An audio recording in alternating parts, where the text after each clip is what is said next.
Hey everybody, what's up? You watch The Sit Down. I'm DJ Sixsmith. Josh Johnson back on the show. Hashtag is brand new comedy special coming out June 18th on Comedy Central. What's up, man? How are you? Good, man. How about you? How you been? Everything's good. Listen, Yeah. we're getting back to normal. We got some new stuff to watch. You got your first comedy special. So life's good, and I'm sure life's great for you. How excited are you for folks to see your first special?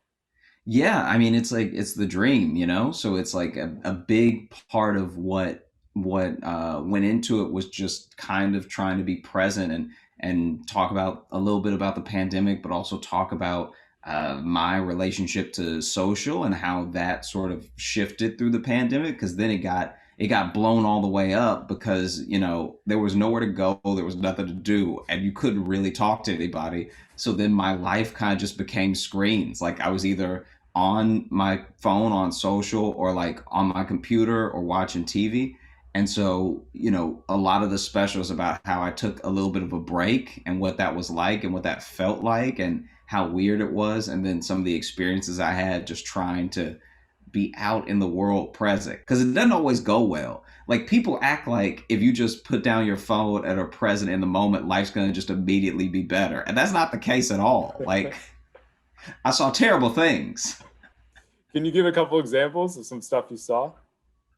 So one of the things was I got to see like a public proposal while I was on a walk, and it was just in the park, and this guy took a step back from the person that he was talking to, and he knelt in front of her, and he grabbed a ring and pulled it out and proposed, and then she hit him in the head with a rock, and like that that's like a clear no to me. Like I'm not a relationship expert or anything, but like that seems like two people who, and a lot of people did this, two people who just moved in together during the pandemic because they were like, it'd be crazy for us both to pay rent. I like you enough, let's live together. And then clearly every day he was falling more in love with her, and every day she was getting sicker and sicker of him. I mean, it's one thing to get a no that's already bad enough. To get hit with a rock, that's an all timer. That's a whole different level there. Yeah, that didn't even occur to me as an option of a thing that could happen when you propose. Like the worst thing I thought that could happen is the person says no. Yeah, but here we are. We find out a whole different reason, and that kind of builds on just you dissecting relationships and like who people are in relationships in your special. So, what was it like to unpack some of those layers through comedy? Yeah, I mean, I think that for the most part, there's a shared experience that we're all going through. Like, at certain point with dating, everyone hits that point where they would very much like to find someone that loves them and wants to be with them for the same amount of time that they want to be with them and just actually mesh. But I think that maybe it's a little bit because of like social, and maybe some of it's just Hollywood. Maybe we've always had this problem of comparison, but people expect a lot out of their partners. They expect so much that sometimes the standards are like kind of ridiculous. Like I'm like that's not, like, even if you found that person, that's a lot to ask them to do all those things all the time. So then I think that I've found a way to both communicate that people's expectations should be tempered while also talking to those same people and being like, but no one should have to temper their expectations so much so you're not doing anything. So I think that that's kind of where I landed.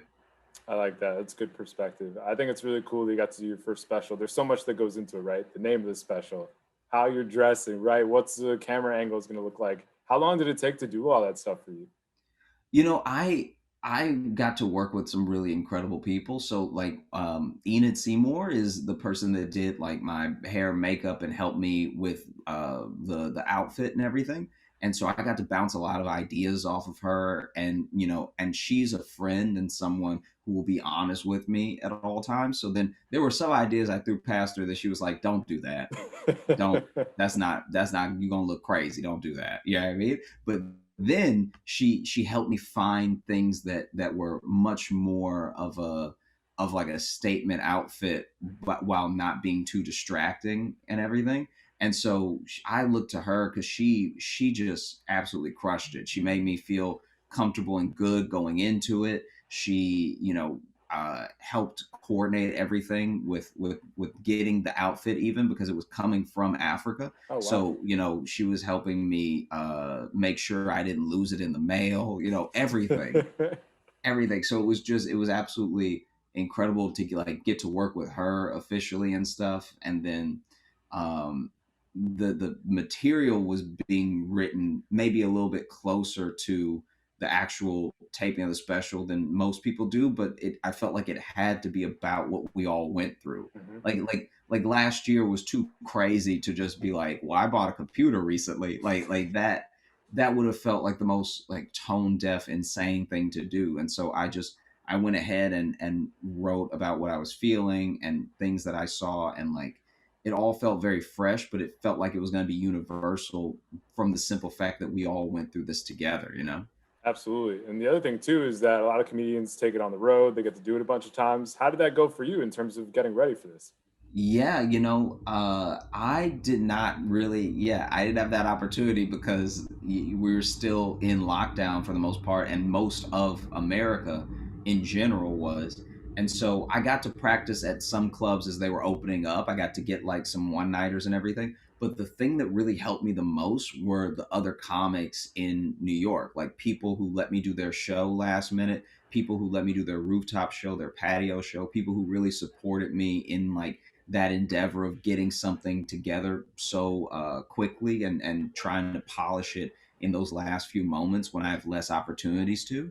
And so that support I think that shines through when you watch the special as well. I think, I can't just get up there and pretend like I'm so brilliant that I just knocked off the dust off my shoulder off the couch and then did a special. It's like, I put in the work to be everywhere that was going to allow me to get on stage, but a lot of credit has to go to those comics in New York that went out of their way to help me and give me stage time and stuff. So you're seeing a lot of that as well, and I'm so grateful to them. Like I did ambush comedy every week. I did like all of these different shows every single opportunity they gave me, and I think that that's why I felt comfortable going in. Support is so huge in the world of comedy. I mean, even with Trevor Noah, right? You work with him on a daily basis. You have Yeah. his name on the front end of the special. I mean, listen, I'm sure you've gotten some love for stuff you've written in the past, but what did he say to you when he finally saw the final product? Too?